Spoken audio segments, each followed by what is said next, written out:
invitación. Es un honor poder compartir este tiempo con ustedes, que mutuamente aprovechemos y aprendamos de los conocimientos que muchas veces no se aprende ya en los libros, en las leyes, en los códigos, sino en la experiencia misma. La Contraloría General del Estado realiza varios cursos, ¿no? Entre los cuales tienen 2, 3, 4 y hasta 5 días en de término para desarrollarlos. Por lo general solemos entrar en la parte normativa, talleres, ejemplos prácticos, porque tenemos un espacio bastante amplio. Por la naturaleza de esta charla, me he visto en la necesidad de comprimir muchas situaciones, pero precisamente por esto quiero aprovechar algo. Y no duden en preguntar lo que necesiten al respecto, y de esa manera van fluyendo de mejor manera. A ver, tengo un chat. Bueno, no, a ver, veamos algo. Señor Alejandro Jiménez, cuénteme, ¿qué es para usted el control?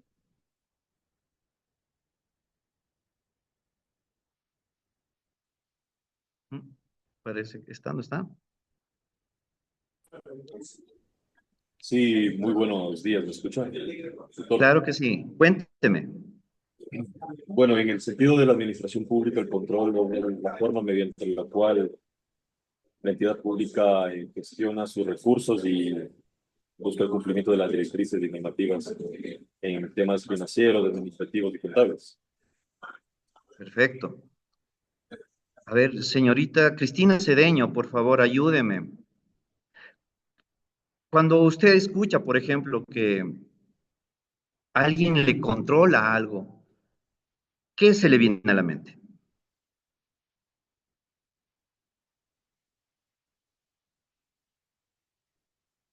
¿No está?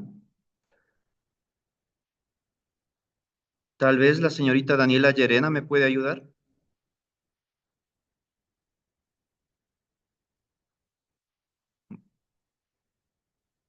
Público difícil.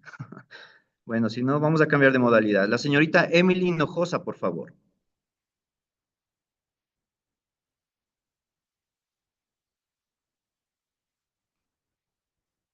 Bueno, el control nos hace relación a un lineamiento que debemos seguir.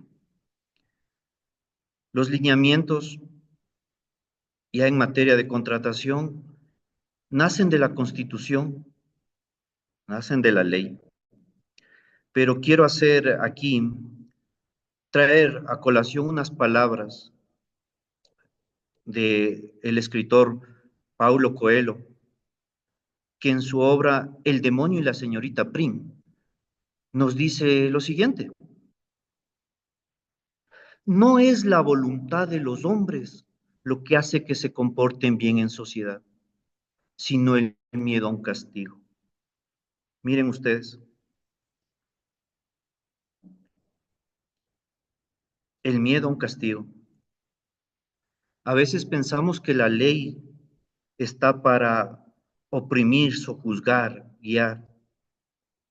Pero en materias como esta de contratación pública, la ley se convierte en una guía que muchas veces de la experiencia, los servidores públicos lo toman como una camisa de fuerza. ¿Y a dónde deriva eso? A posibles transgresiones administrativas, civiles e indicios de responsabilidad penal, que precisamente es la materia que manejamos nosotros como ente de control.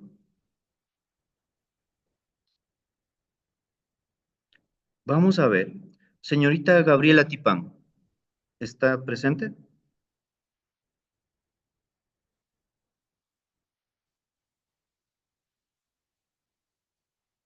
Gabriela Villegas.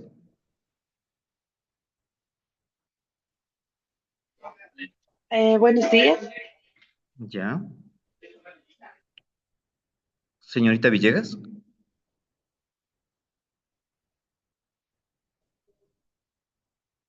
No sé, algo pasa con los audios. Sí, aló, buenos días. Sí, señorita, cuénteme. Eh, Usted pertenece a la Defensoría, ¿no es cierto? Sí, a la Defensoría Pública. Ya, cuando usted escucha que la Contraloría General del Estado le va a hacer un examen especial, ¿qué se le viene a la mente? Verificar que todos los procedimientos se hayan realizado de manera adecuada. Ya, le agradezco.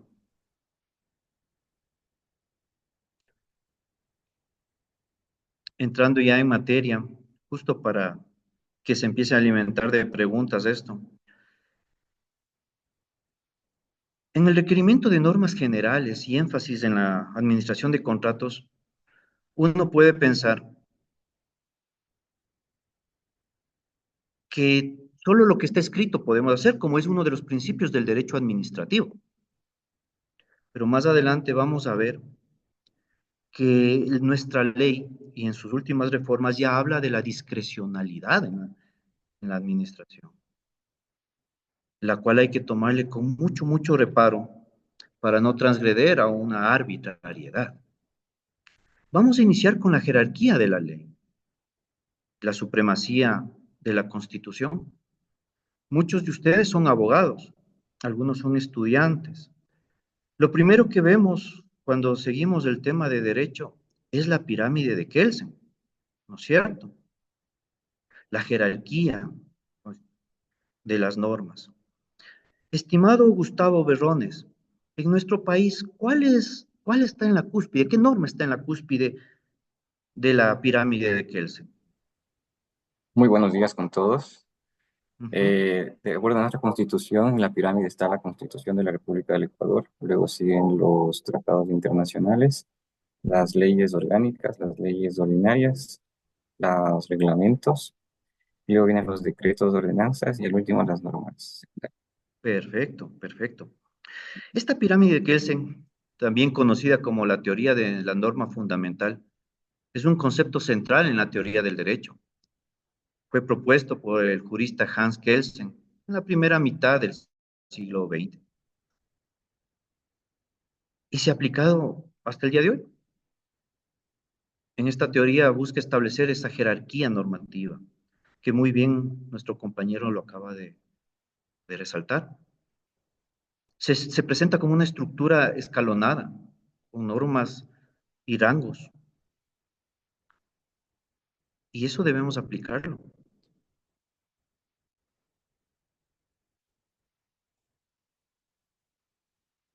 Señor Héctor Andrade, ¿usted considera que en el Ecuador se está respetando la jerarquía constitucional en la aplicación de normas relacionadas a contratación pública?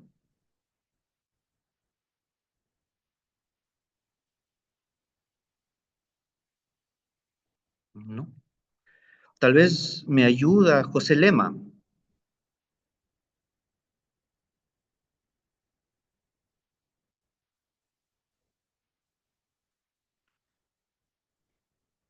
Miren, nuestra Constitución, en su artículo 288, nos habla sobre los criterios para realizar las compras públicas. Nos dice que las compras públicas cumplirán con criterios de eficiencia, transparencia, calidad, responsabilidad ambiental y social.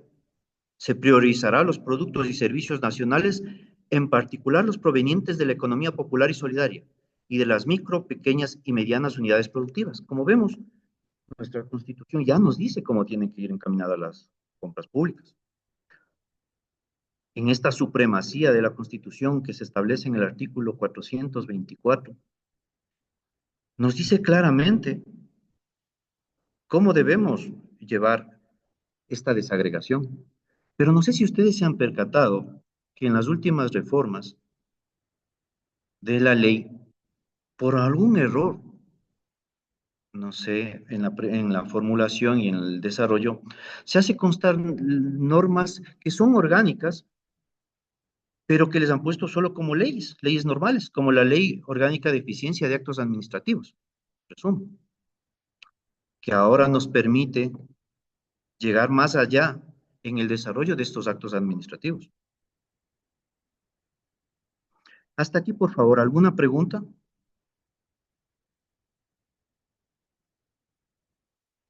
A ver, tenemos acá.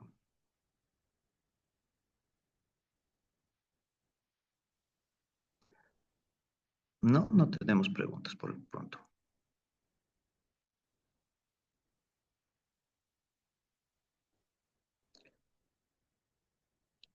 Ya.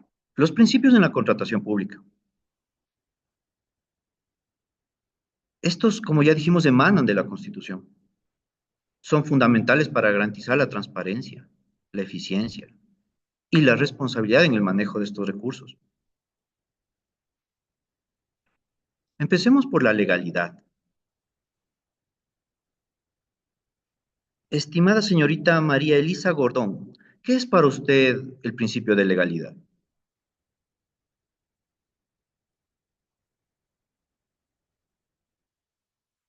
¿No? Señorita Patricia Morillo,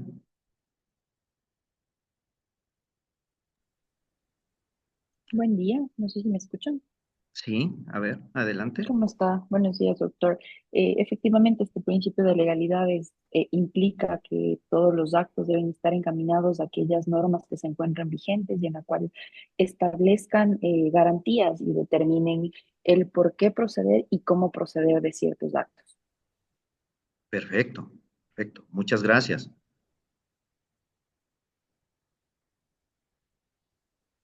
Señor Pedro Torres, ¿para usted el trato justo qué es?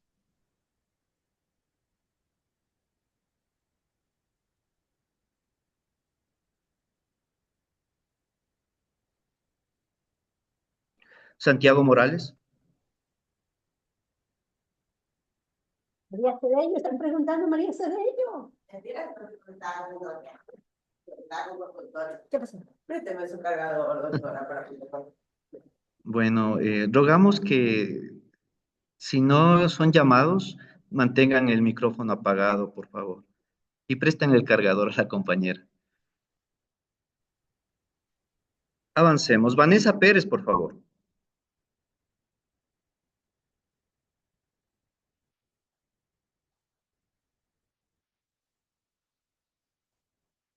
Vamos, tenemos de dónde escoger. Rubén Cerda.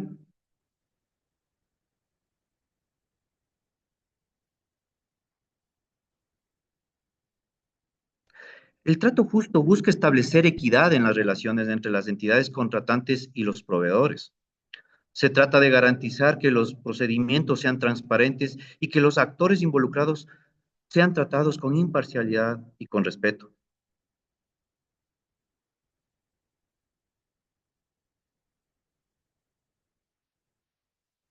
Santiago Córdoba, por favor, para usted, ¿qué es el principio de igualdad?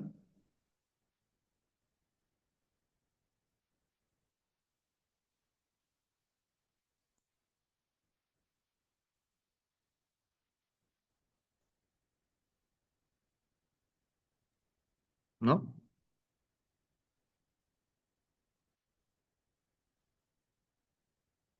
Reina Molina, por favor.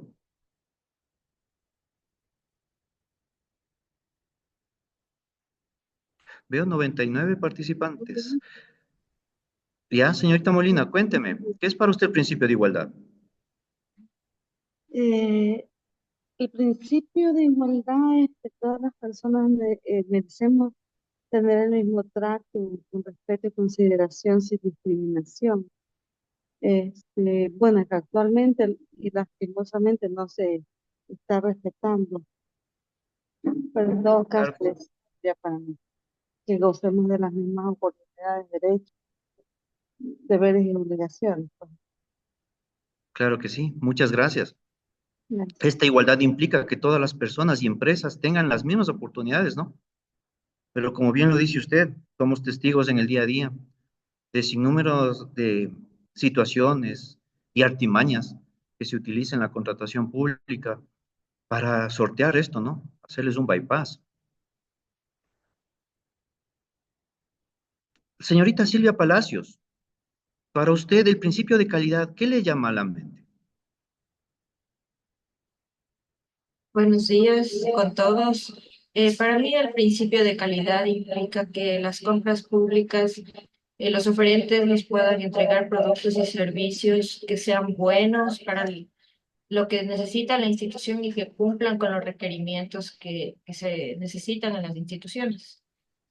Muchas gracias, así es. Pero creemos que se cumple. Cuando nosotros hacemos los exámenes de auditoría, vemos cómo es una cosa lo que pidió la entidad y otra la que está recibiendo.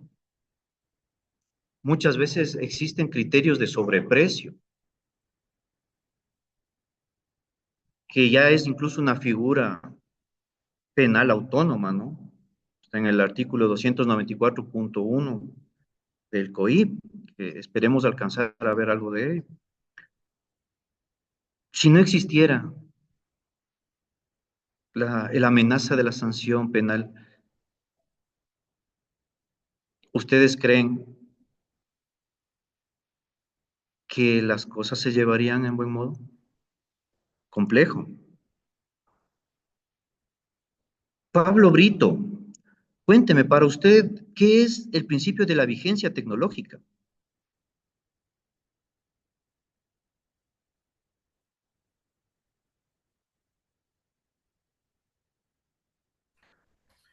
Perdón, buenos días. Eh, ¿Me repite la pregunta, por favor? ¿Qué le llama a usted a la mente cuando escucha la vigencia tecnológica, el principio de vigencia tecnológica? Se refiere a mantener la actualidad, funcionalidad y eficiencia durante un periodo de un uso esperado debido del sector de control. Ya, perfecto. Este principio asegura, ¿no?, que la adquisición y el arrendamiento de bienes muebles y todo lo que adquiera la entidad esté a la Deben par de contar con la tecnología tecnología. vigente impidiendo la compra de Así es. productos obsoletos, Y justamente. ahí ya vamos a empezar a hacer esto más dinámico. Em, Muchas entidades me dicen, ¿puedo recibir algo superior a lo que pedí? ¿Usted qué cree como entidad?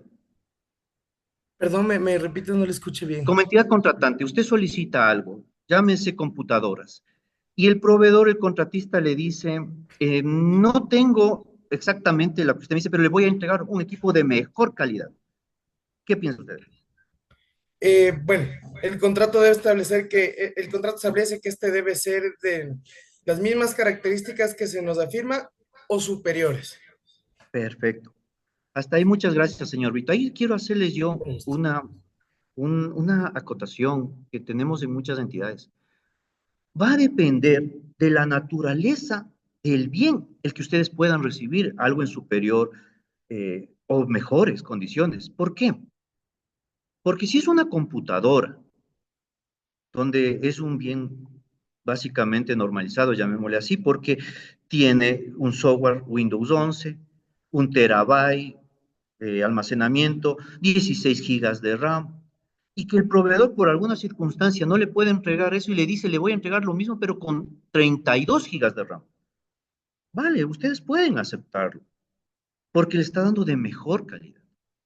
Pero cuando se tratan de bienes muy específicos, bienes como por ejemplo los destinados a la defensa, o bienes muy tecnológicos como los que equipos de salud, un microscopio electrónico, cosas por el estilo, recibir algo superior muchas veces puede implicar que tenga que hacerse ajustes en la infraestructura física, o puede significar que el software no esté diseñado para alcanzar esas dimensiones.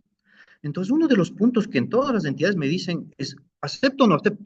Y yo les digo, acepten dependiendo el tipo de bien. Porque si aceptan por defecto, ¿qué pasa si ustedes están adecuando un motor de 1000 caballos, digámoslo así, de potencia? Pero la infraestructura está dado para un motor de 500. Van a terminar teniendo un problema, un accidente, ¿no es cierto? Entonces, la vigencia tecnológica siempre me dice lo actual, pero no necesariamente lo más grande, lo superior, porque tiene que estar de acuerdo a la necesidad institucional, ¿ya?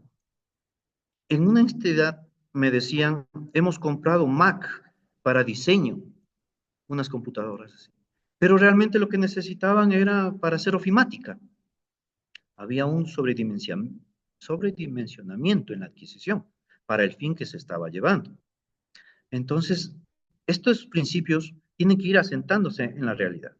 La entidad lo que necesita en base a su presupuesto, sus objetivos, su misión y su visión.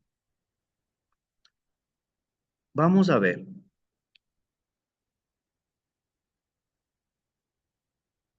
Mónica Torres, por favor, ayúdeme con el principio de oportunidad. Cuénteme.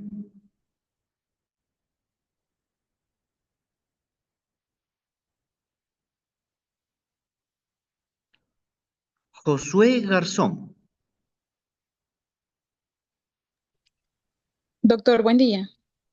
¿ya? ¿Cómo Señorita está? Torres, cuénteme, muchas gracias. ¿Qué es para usted el principio de oportunidad? El principio de oportunidad permite a las autoridades competentes como fiscales, jueces, tomar decisiones sobre la persecución de ciertos casos penales. Allá en el campo del derecho, muy bien. Y en el campo de las compras públicas, ¿qué sería para usted la oportunidad? Espérate un momento. Em, Si usted no, tiene un tema de en el- emergencia, o lo que sea, vivimos del tema, se refiere a la capacidad de que las autoridades tomen las decisiones flexibles sobre cómo manejar ciertas situaciones dentro de los procesos de adquisición de bienes. sí, también, pero el principio, y muchas gracias, señorita Torres, el principio de oportunidad va más encaminado a que las cosas se hagan en el momento que se necesita. Por ejemplo, el tema eléctrico. Si las barcazas llegan en el momento que estamos sin luz, nos ayudan. Las barcazas llegan después, cuando ya se ha superado eso, ya no hay una oportunidad en la contratación. Los procesos de emergencia son los que más grafican este elemento. Si se ha caído el puente, si necesitan hacer una contratación por un incendio y esperamos mucho tiempo, ya esa contratación pierde eficiencia, ya no nos sirve.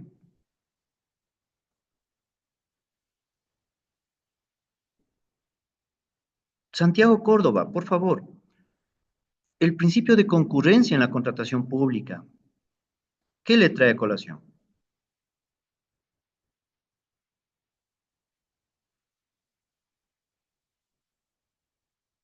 ¿No?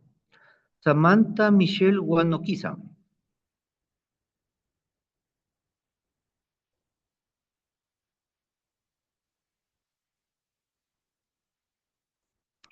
Les estamos dando oportunidad. Soledad Balcázar.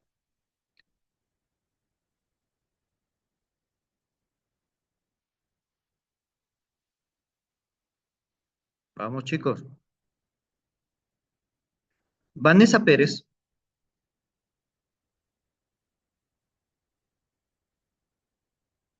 ¿No? Bueno, el principio de concurrencia promueve precisamente la participación amplia de los proveedores. Esto se logra a través de la apertura de los procedimientos a un número diverso de oferentes, que tengan más oportunidad, ¿no? Este sí es más sencillo. Lian Pozo, ¿qué es el principio de transparencia?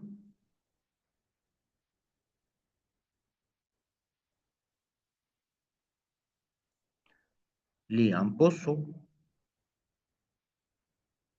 Roberto Cerda.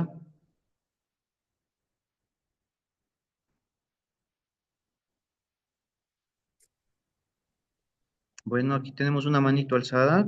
¿Alguien quiere preguntar algo?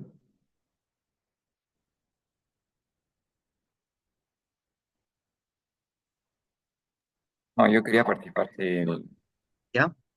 Cuénteme. de que el principio de transparencia está muy relacionado con el principio de publicidad, que quiere decir ¿Ya? que todos los procesos de contratación deben ser publicamos para que todos los participantes, la ciudadanía puedan conocer de lo que se está llevando a cabo en una entidad.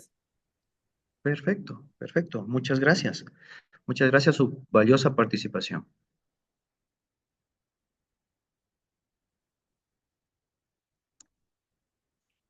Miren, en el artículo 5 de la Ley Orgánica del Sistema Nacional de Contratación Pública, se establece que los procedimientos y los contratos sometidos a esta ley se interpretarán y se ejecutarán conforme a los principios referidos, los que acaban de ver.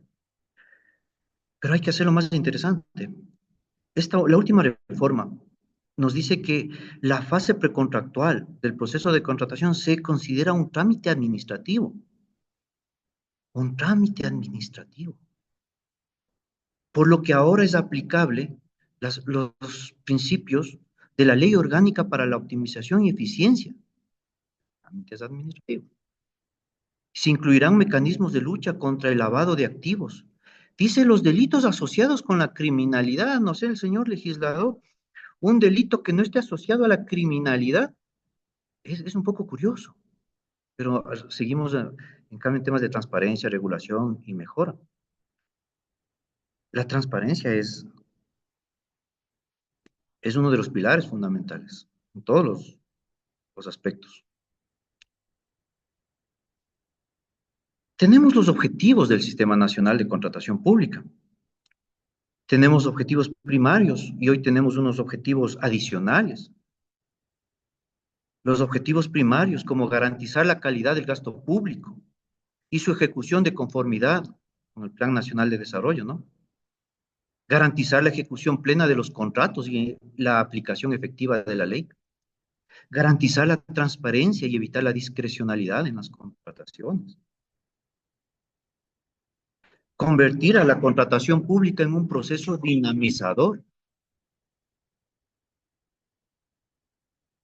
Tenemos que simplificar los procesos de contratación pública para que su ejecución sea de manera oportuna. Tenemos que hablar sobre la coordinación en el mismo. ¿Sí? Y espero ya contar con unos compañeros que van a hablar con ustedes, les comento. Van a llegar en los próximos minutos. Y les vamos a hacer que participen de ello. Los principios adicionales. La prevención del lavado de activos. La lucha contra la corrupción. El blanqueo de capitales. Nuestro legislador insiste en el tema de los delitos asociados a la criminalidad. Es como redundar, ¿no? Otro es el fortalecimiento institucional para promover esa estabilidad y la confianza en el sistema financiero. La integridad en el sistema de contratación pública. Y buscar un ambiente propicio para el crecimiento económico sostenible. Eso nos dice las últimas reformas de febrero del año anterior. Aquí tenemos una pregunta. Bueno, me dicen que el audio, o sea, ¿no me escuchan bien? No sé, ¿hay algún inconveniente? ¿Ya? Muchas gracias. Vamos, otro participante. Paula Carranza. ¿Se encuentra ahí Paula Carranza?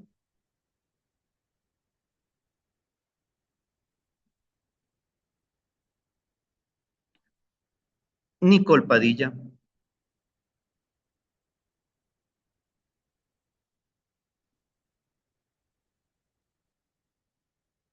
No, no está.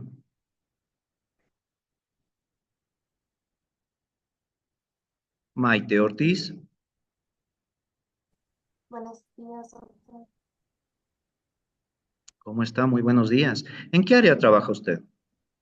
Bueno, yo me desempeño como asesora legal en el consultorio gratuito de la Universidad Politécnica Salesiana.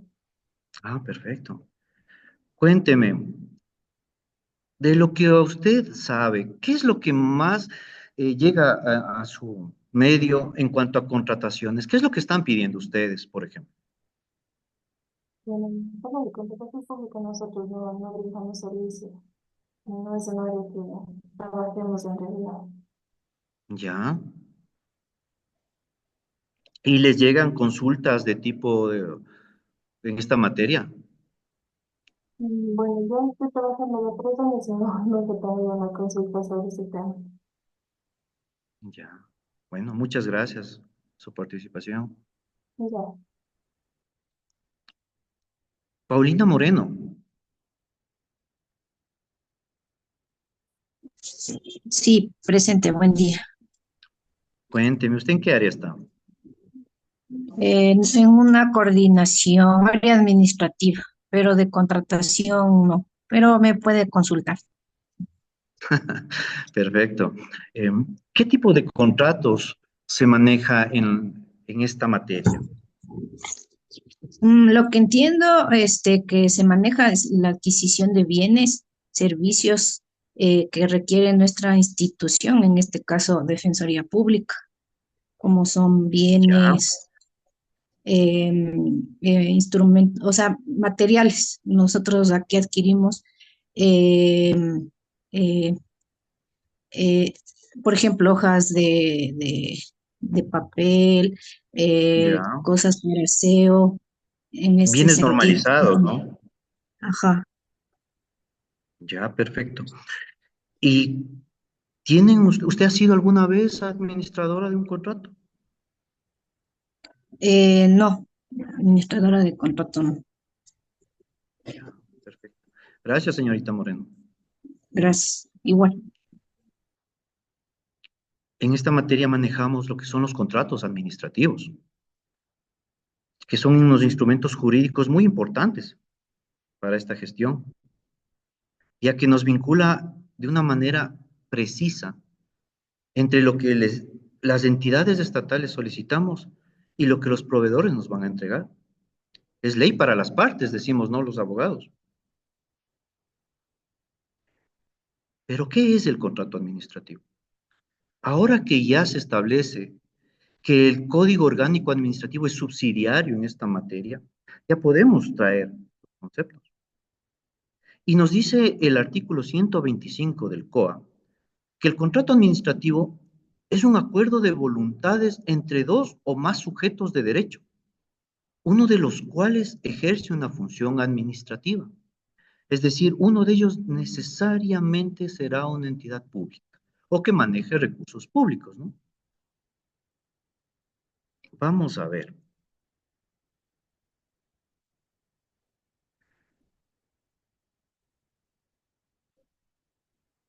Sebastián Guanín. ¿Se encuentra el señor Sebastián Guanín? Buenos días con todos. Señor Guanín, a grosso modo, así, de manera general, ¿qué elementos debe tener un contrato administrativo? Primero establecer quiénes son los contratantes, me imagino. Ya, perfecto. De ahí sería el objeto del contrato, o sea, por el cual se está realizando. Ya puede ser servicios o bienes. De ahí tendría que ser el plazo, establecer el plazo en que se debe de dar cumplimiento a dicha obligación. Y también deben de tener cláusulas que beneficien al Estado. Perfecto, perfecto. ¿Qué me dice usted del precio, estimado señor Guanín? ¿Yo puedo cambiar el precio ya estado no fijo en un contrato?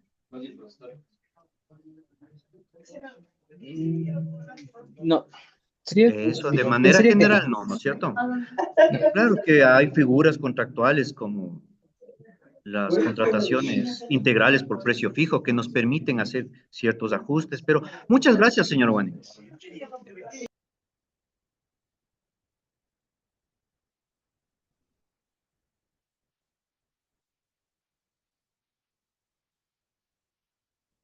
Soledad Monar, por favor.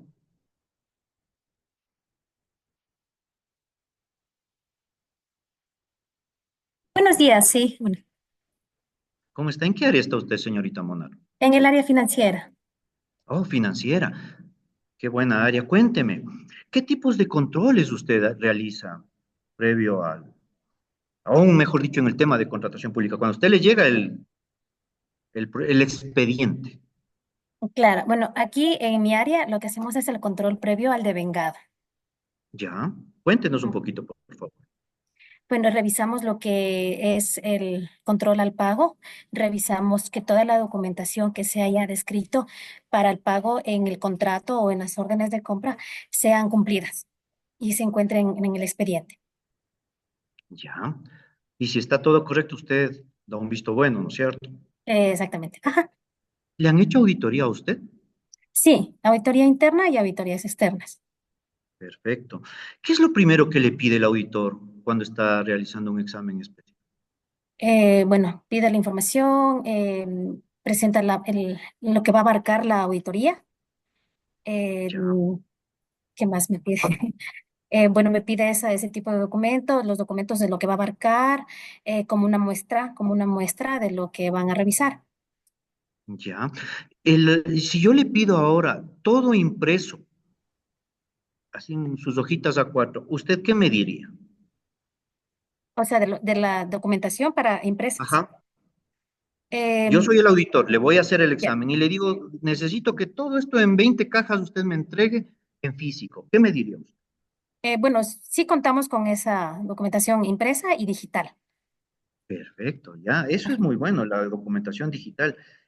Y ahí vale la pena hacer un paréntesis sobre el manejo de ese tipo de documentación. ¿Ustedes utilizan firma electrónica? Sí, sí utilizamos firma electrónica. Cuando yo les solicito el respaldo de esos pagos que estén con firma electrónica, ¿usted me los daría impresos? O sea, también lo podemos entregar impreso, pero normalmente si ya están en firma electrónica, ya se encuentra de manera digital. Perfecto, gracias señorita Ya, Monal. con gusto. Gracias. Ahí es preciso que ya vayamos entrando a las minucias de estos respaldos, ¿no? Y les voy a dar un consejo. Toda la documentación digital tiene que seguir en un formato digital hasta su archivo, hasta formar ese expediente digital. Toda la documentación física puede permanecer física.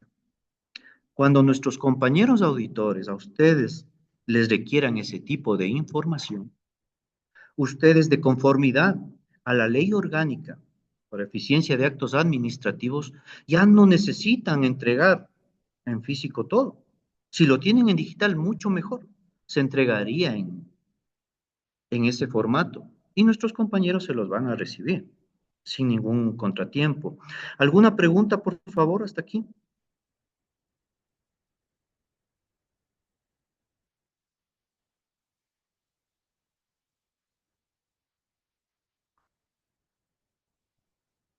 Disculpe, doctor.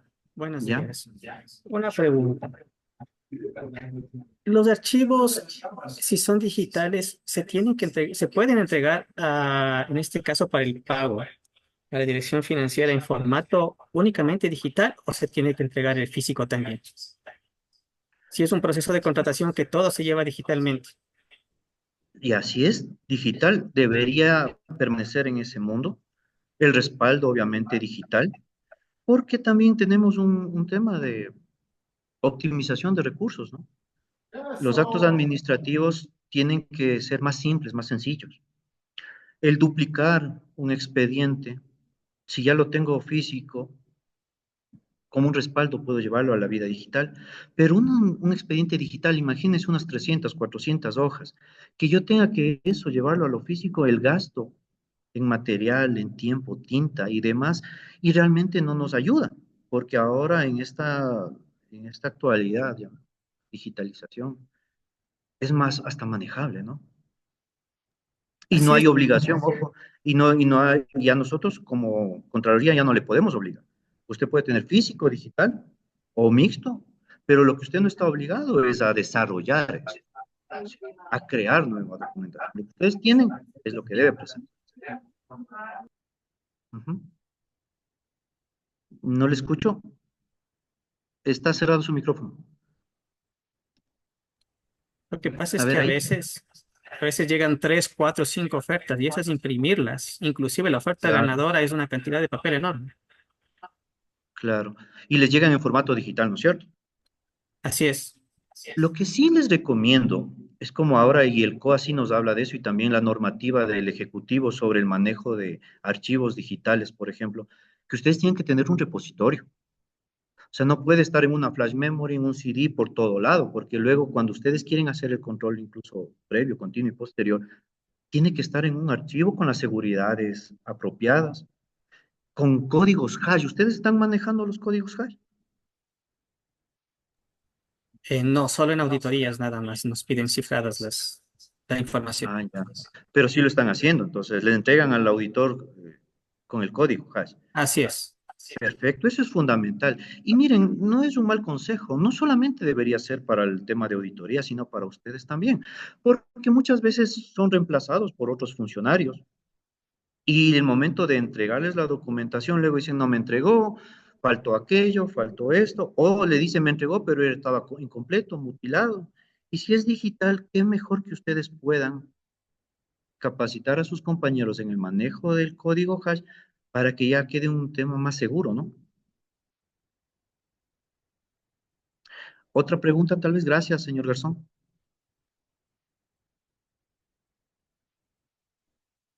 Estimado Bueno, doctor Lauro Pogo desde la ciudad de Loja, una consulta antes de pasar ese tema.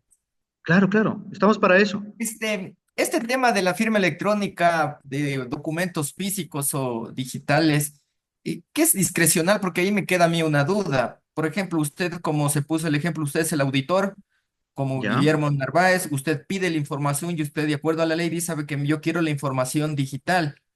Con la firma electrónica, sabemos que ya tiene, la firma electrónica tiene su responsabilidad legal por la veracidad de esos documentos, pero mañana pasado usted cambia de trabajo, viene otro auditor y usted me dice, oiga, sabe que yo ya no quiero así, yo quiero es físico. Entonces, ¿qué es discrecional o ya puede ser aplicable de acuerdo a lo que dispone la misma ley? ¿Físico o digital o las dos a la misma vez? Muy buena pregunta. Le contesto enseguida. La disposición general segunda de la Ley Orgánica para la Optimización y Eficiencia de Trámites Administrativos nos dice lo siguiente. La información y documentación requerida por la Contraloría General del Estado en ejercicio de su potestad de control de la utilización de los recursos estatales podrá, recuerden que la ley manda, prohíbe o permite, aquí se podrá ser presentada indistintamente en físico o a través del uso de medios magnéticos, electrónicos o desmaterializados. Para el efecto, la documentación o información desmaterializada, electrónica o constante en soportes magnéticos tendrá el mismo valor jurídico que los documentos físicos, incluso para sustentar pagos u otras actividades financieras del sector público. Y la tercera es más clara todavía. La Contraloría General del Estado no podrá, ahí dice, no podrá, ojo, exigir que las entidades sujetas a su control cuenten con archivos físicos cuando la entidad tenga respaldo digital, electrónico o desmaterializado de los documentos o información que genera, constante en una sola unidad o en varias unidades de la entidad. Para efectos del ejercicio del control, ojo ahí, la Contraloría General del Estado, el archivo digital, electrónico o desmaterializado tendrá el mismo valor jurídico que los archivos físicos, sin perjuicio de que se encuentre en una sola unidad o en varias de la entidad respectiva. Como ustedes ven, ya es un mandato legal y está en una ley orgánica. Entonces, lo que sí, ustedes no están obligados es a crear información. Recordemos que el examen especial es una captura en el tiempo, ¿no? Es un proceso en el cual hacemos una figura, una ficción, y nos regresamos al periodo analizado. Si en ese periodo analizado ustedes ya cuentan con esa información, ya sea física o digital, es lo que deben presentar. Lo que sí no es dable es que se les pida que ustedes elaboren una nueva información para que sea entregada. ¿Algo más, señor Pogo, tal vez? Gracias, doctor, por la información. ¿Tenemos otra pregunta? ¿Y escucharon los financieros? Me dicen. Claro que sí, esto es bueno que aprendemos. Pero ya que ha causado un revuelo el tema y veo que los señores les están escribiendo a los financieros, permítame hacer una aclaración. Los documentos que están con firma electrónica, ellos seguirán siendo originales mientras se mantengan en esa vida. Pero si alguien imprime un documento con firma electrónica y luego lo escanea, ha perdido completamente su validez. Ojo a aquello. Y les comento un caso curioso. Tengo una entidad pública donde en la parte de recepción me dice, documentos con firma electrónica, a favor de entregar en 2 copias e impresiones. Algo curioso, ¿no? Otra pregunta. Ya. Y es bueno que sus compañeros ya estén manejando elementos tecnológicos como incorporar ese código hash, que no es más que abrir un archivo y nos sale un fragmento de un código y eso ustedes lo ponen en su memorando. Recuerden que las últimas reformas al Código Orgánico Administrativo ya nos habla de la disposición verbal, ¿no? A ver, ¿alguien me quiere decir algo? ¿Aló? Dígame. Sí, aló, ¿cómo está? Buenos días. Estimado señor Bayo, cuénteme.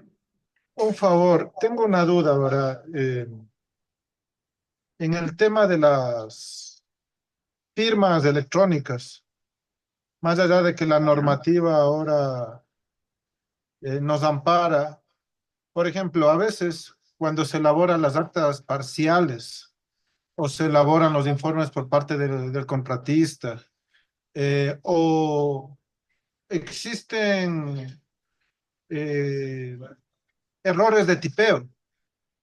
Por ejemplo, en vez de poner 2024, se pone 2023 y así se firman las actas o así se firman los informes.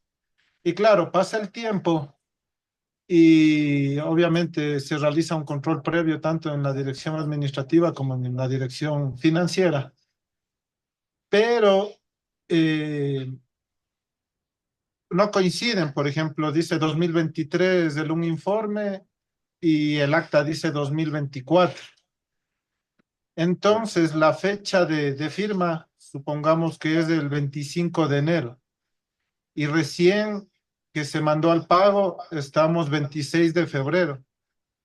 Tengo que volver a cambiar toda el acta, más allá de que existe el amparo de que se hace caso a la fecha del documento, más no de la firma.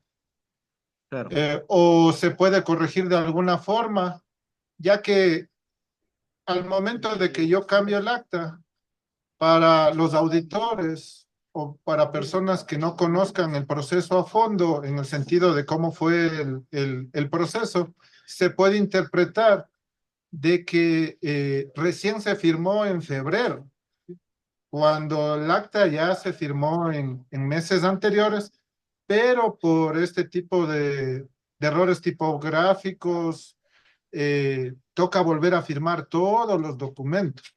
¿Qué se puede hacer así? ¿Qué se puede hacer Ya. ahí? O si nos ampara volver a firmar, a hacer nuevamente los papeles. Perfecto, señor Bello. Voy a dividir en 2 partes la respuesta. La primera es cuando es un error manifiesto, un error, lo que llaman de buena fe, un lapsus calami, una equivocación. Recordemos que los actos administrativos se pueden enmendar hasta 3 días antes de que se ejecutoríen, ¿no? Entonces, si yo sé que me equivoqué en un número, en un valor, puedo rectificarlo y obviamente tengo que volverlo a hacer. Diferente es, y ahí viene la segunda parte, diferente es querer o pretender anclar la fecha, la hora de la firma electrónica sobre la validez del mismo, porque ya la Procuraduría General del Estado, incluso el CERCOV en sendos documentos, se ha establecido, y el Mintel también, el Mintel, ojo, ha establecido de que la firma electrónica solo es una constancia de que mi voluntad plasmada en ese documento es real. Porque imagínense, se desnaturalizaría la utilidad de la firma electrónica. Porque si un servidor público está en Galápagos y me firma un documento de manera electrónica, va a diferir con sus compañeros que lo estén firmando en el continente. Pero no por eso Puede dar viendo significa... hasta esto, eh, el radiador para el Spark GT, año Están, 2000. por favor, señor Carlos Pérez, sin... Ya, gracias. Señor Pérez está haciendo un proceso de contratación en este momento. Vamos a concluir eso. Si es que el documento tiene una fecha y dice acta firmada el 26 de febrero del 2025, y esos comparecientes, el uno lo está haciendo desde Galápagos y son las 8:55, y el contratista está acá y son las 9:55, pese a la diferencia que va a marcarse en cada una de sus firmas electrónicas, la validez no se pierde, no ha sido alterado, y el auditor va a darse cuenta de eso. Pero ¿qué pasa si en el acta, por un error, le han puesto que estamos en el 26 de febrero del 2024? Ahí ya no tiene nada que ver las firmas electrónicas, sino el error de tipeo que debe ser corregido. ¿Alguien más me quiere preguntar algo? Si no, para avanzar. Pero Dígame. ahí entra otra vez la pregunta. O sea, ¿volvemos a hacer todos los documentos? ¿Toca No, volver a si es generar que... informes? Porque, por ejemplo, el acta fue firmada el 25 de enero del 2025, pero Ya. se puso 2024. Y cuando se manda el pago, obviamente, porque las facturas tienen que ser del mismo mes, no, uno evidencia el error. Hay que volver a firmar el acta. El acto administrativo ya está dado, ya surtió efectos. Lo que sí podría hacerse al momento de que el financiero analice es que se haga un reparo de eso internamente, ¿no? Para que no sean afectados en eso. De que por un error involuntario se hizo constar 2024 cuando toda la documentación, anexo y demás son correspondientes al 2025. ¿Por qué les digo esto? No olviden que existen figuras como la alteración de documentos públicos, la falsificación de documentos públicos. ¿Qué pasa si el contratista no quiere firmarles y dice, no, yo ya les firmé? Y ese es el error, es suyo. Generar esta inconsistencia les va a traer muchos más problemas, porque como usted bien lo dice, si se lo termina firmando de manera electrónica, ya va a salir el hecho de que está en febrero y no en enero, y eso le va a traer muchos más problemas. Hay errores subsanables, ¿no? En la administración pública, como el que usted me dice, me equivoqué 2024, 2025. Pero ¿qué pasa si es al revés? Y el error lo cometí al momento de formular los pliegos de un equipo muy específico, donde ese error sí cambia el valor, las prestaciones, entonces ya ahí es otra cosa. Entonces, eh, recordemos que en los actos administrativos existen varios tipos, ¿no? Los actos administrativos de simple administración, que son los sencillos, los actos que no revisten mayor importancia, pero que me sirven para llevar a cabo algo, versus los actos administrativos ya que me generan efectos jurídicos mucho más graves, como una resolución, por ejemplo. Una resolución de emergencia que su entidad la saque, donde el error es el monto, donde el error es el nombre del contratista, obviamente tiene que ser rectificada y tiene que ser correcta, tiene que volverse a hacer.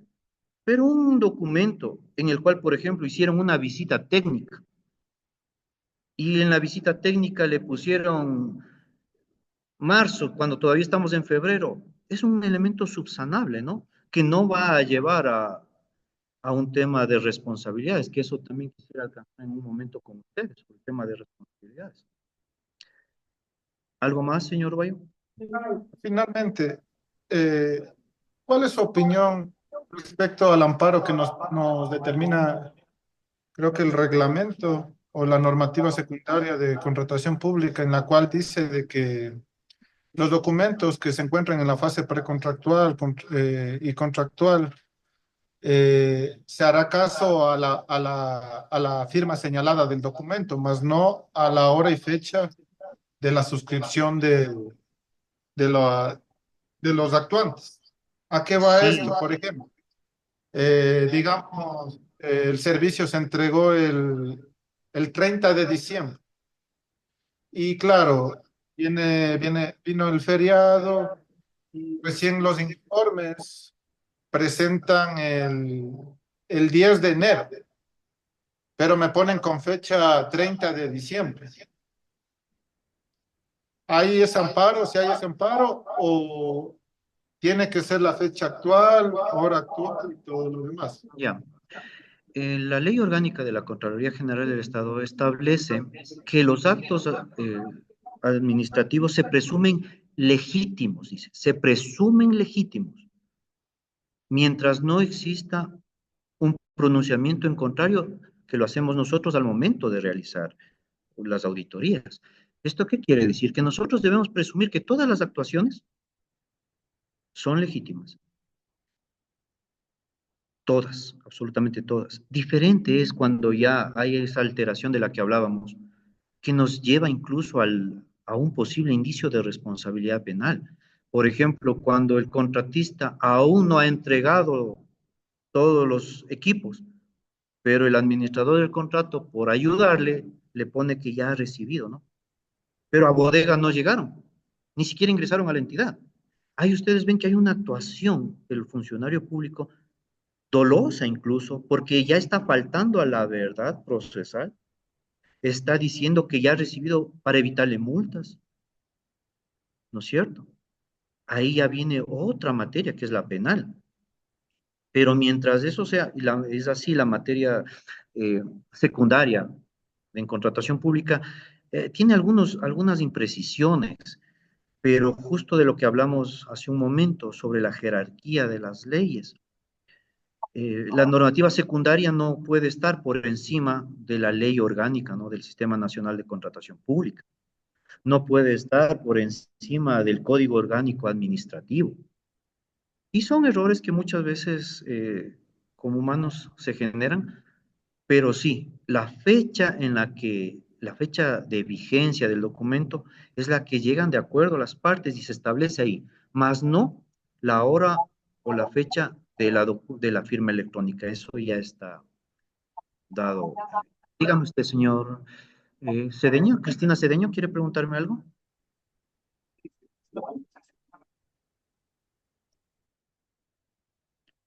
Bueno, avancemos un poquito. Disculpe, doctor, una pregunta. ¿Ya? Con respecto a las actas, si es que un acta ya se firmó entre el administrador del contrato y el proveedor, y esta acta contenía errores, ya sea de forma, peor de fondo, sí, esta acta se la puede solicitar al proveedor que se la vuelva a firmar, obviamente solicitándole o notificándole que esa acta quedaría insubsistente por esos errores. ¿Puede hacerse eso? Como les decía, tienen rapidito 3 días para actuar. Dentro de esos 3 días, ustedes pueden subsanar esto. Porque si pasa de esos tiempos, el acto administrativo ya se ejecutaría y ya pueden venir figuras diferentes, como que ese documento ya causa una lesividad. Imagínense un error en un contrato, por ejemplo. Causaría lesividad a la entidad y ya tendría que seguirse, y los abogados ahí pueden ayudarles y orientarles a seguirles una línea distinta de acción. Pero en el ejemplo que usted me dice, perfectamente se puede corregir eso, siempre y cuando sean errores de buena fe, ¿no?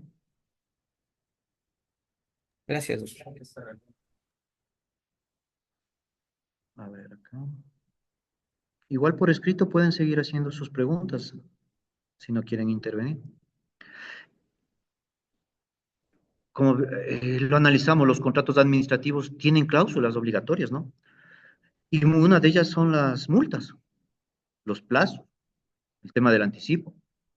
Y aquí vale una aclaración que suscitó algunas confusiones en las entidades públicas.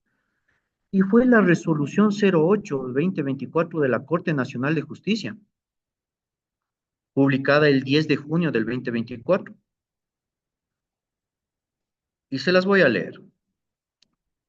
Las multas a las que se refiere el inciso segundo del artículo 71 de la Ley Orgánica del Sistema Nacional de Contratación Pública obedecen al ejercicio de la facultad coercitiva de la administración pública, cuyo fin es que el contratista corrija el retardo y el incumplimiento contractual acusado durante esa ejecución. Su detección e imposición debe ser oportuna, razón por la cual hacerlo de manera paralela a la terminación unilateral del contrato o posterior a ella acarrearía su ilegalidad. Esta situación se puso en conocimiento de la Procuraduría General del Estado, ¿no? En un tema de que se aclare el tema de la multa. ¿Hasta cuándo es que ustedes pueden multarle al contratista? Y en el oficio 09188 del 25 de octubre del 2024, la Procuraduría General del Estado da una luz a ello. Y dice lo siguiente: las multas en la ejecución de un contrato administrativo deben imponerse oportunamente con el objetivo de sancionar el comportamiento del contrato. Por lo que la imposición de la multa al momento de la terminación es inapropiada. Y más allá, la misma Procuraduría dice lo siguiente, ya en el oficio 1022-4 del 28 de enero ya de este año, del 2025, esto es nuevito. La omisión en la imposición oportuna de multas, dice, podría determinar responsabilidades civiles culposas en contra del administrador del contrato por la falta de esta imposición de multas al contratista.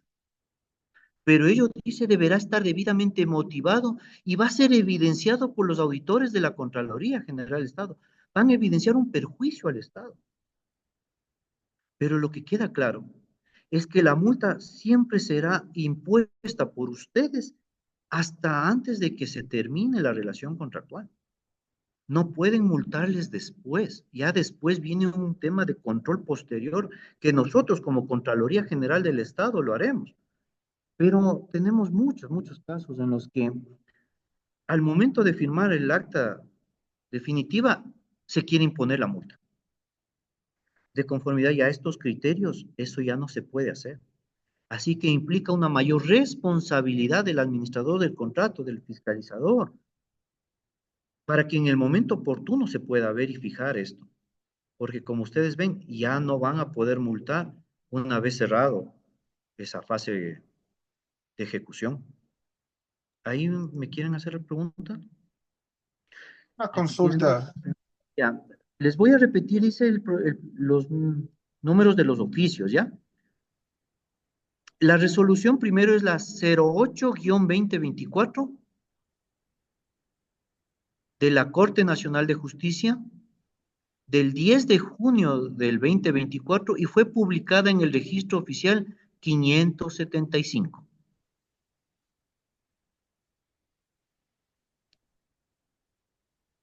Y los pronunciamientos de la Procuraduría están en la página de ellos. Es el oficio 10-22-4 del 28 de enero del 2025, en el cual se deja claro que las competencias de la Contraloría General del Estado para establecer esos perjuicios que el administrador del contrato no detectó y no determinó quedan incólumes.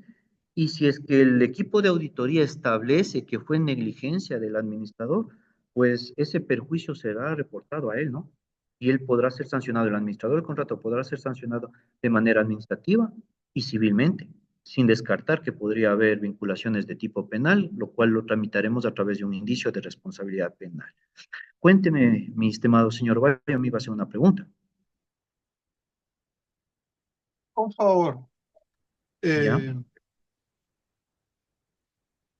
Tenemos, bueno, en la institución la mayoría son menores cuantías que no alcanzan los $75,000 para generar garantías de fiel cumplimiento. Y ¿Ya? obviamente son montos de 20,000, 30.000, la mayoría obviamente por el presupuesto y también por los bienes y servicios que ofertamos aquí.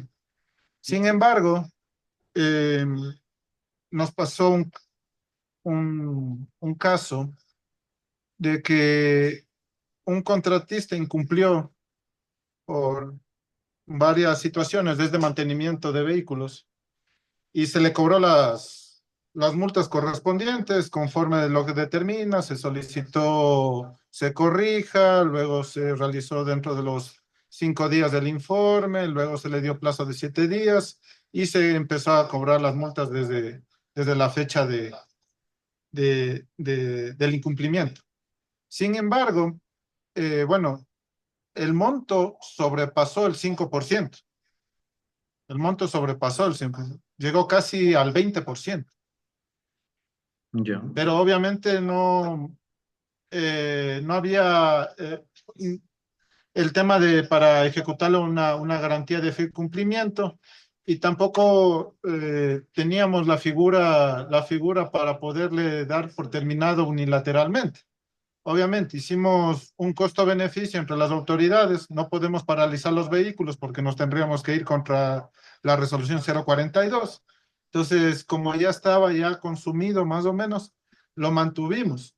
Sin embargo, quería preguntarle, en estos casos, cuando los proveedores incumplen, pero obviamente no se le puede dar por terminado unilateralmente porque no hay una figura, hay un vacío del 5%, no hay una garantía de cumplimiento. ¿Qué podemos hacer? ¿Podemos darle por terminado de acuerdo al artículo 93-94 o le seguimos cobrando multas? Claro. Bueno, primero que las multas no son al infinito, ¿no? Siempre habrá un momento en el cual ya no habrá cómo hacer un tema de multas, porque su concepto es que él corrija, el contratista corrija, pero no lo está haciendo. No lo está haciendo, me está causando perjuicio. Me está causando perjuicio, pero lo que ustedes hicieron está muy bien, porque están aplicando la reforma del 17 de febrero del 2021, cuando hablaba de la discrecionalidad en la contratación pública. Y es bueno que se los diga de manera textual, porque de esa manera ustedes lo evidencian mejor. Cuando la normativa de contratación pública permita actuaciones administrativas discrecionales, las mismas serán ejecutadas con racionalidad y objetividad en relación con los hechos y medios técnicos, buscando cumplir siempre con el fin que la norma persigue, evitando así convertirse en una actuación arbitraria o una desviación de poder, en cuyo caso será observado y sancionado por los órganos de control. Por tal, deberán ser estrictamente motivadas, fundándose en situaciones fácticas, dice, fácticas, probadas, valoradas a través de análisis e informes necesarios. ¿A dónde voy?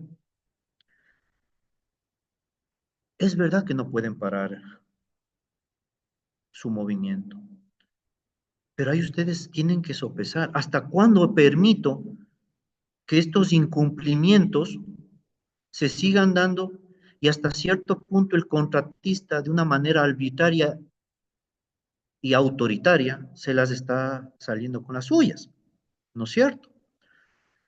Miren, la ley, como les dije, manda, prohíbe o permite.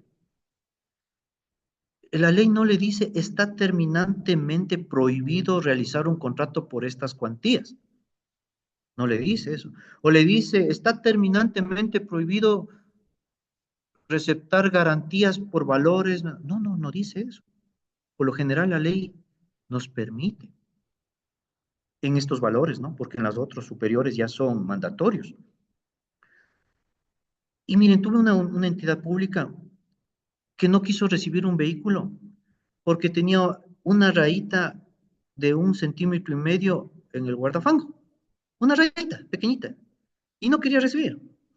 Entonces, y le veo que el señor Valle se me ríe porque es así, ¿no? O sea, es ilógico pensar que yo no voy a recibir un vehículo que está muy bien en el motor, que está ahí, tal vez en alguna cosa se le rayó un poco. No, es que yo tengo que cumplir los pliegos y los pliegos me dicen entera satisfacción. Y la entera satisfacción es que no haya una raya de 1,5 centímetros y por eso no recibo. Y esto pasó a finales del año, y usted sabe que no recibir un bien a finales de año, cuando ya está cerrándose los procesos financieros, implica que eso se vaya de arrastre, se vaya al nuevo año. La contratista dice, pero bueno, es una raya que no le afecta en el desempeño del vehículo. El vehículo era una camioneta 4x4 que estaba diseñada para cargar un montón de quintales y usted me está observando eso. Entonces, fíjese también que a veces desde la administración pública vemos situaciones que no llevan al caso. Yo le dije, recíbalo, o sea, no como un tema de control, sino la lógica me dice, ahora, si el vehículo venía con un motor malo, con las llantas estropeadas, claro, pero una raya en el guardafango, en la pintura, de 1,5 centímetros no me hace nada. En el caso de ustedes es diferente porque yo veo que ya hay una suerte de reiteración. Ya veo que el contratista les tiene medido, como les dicen los auditores, ya les tiene identificado. Y como sé que no hay una actuación más definitiva contra él, porque él puede ser declarado incumplido. A ver, ahí me decía algo con los 5. Sí, por 5 años podría hacerse. Claro, claro que Más que sí. todo, nosotros como institución evaluamos el costo-beneficio. ¿Cuánto nos demoramos en sacar una nueva menor cuantía? Que más o menos se traduce a unos 30 días laborables, con positivo de que gane el primer proveedor. Y frente al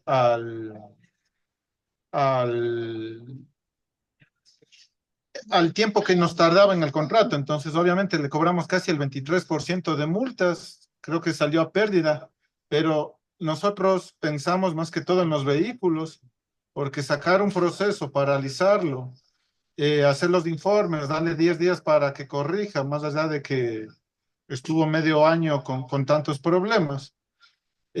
Nosotros lo que hicimos es darle operatividad a los vehículos y también garantizar la movilidad de los funcionarios. Claro, Claro. como le digo,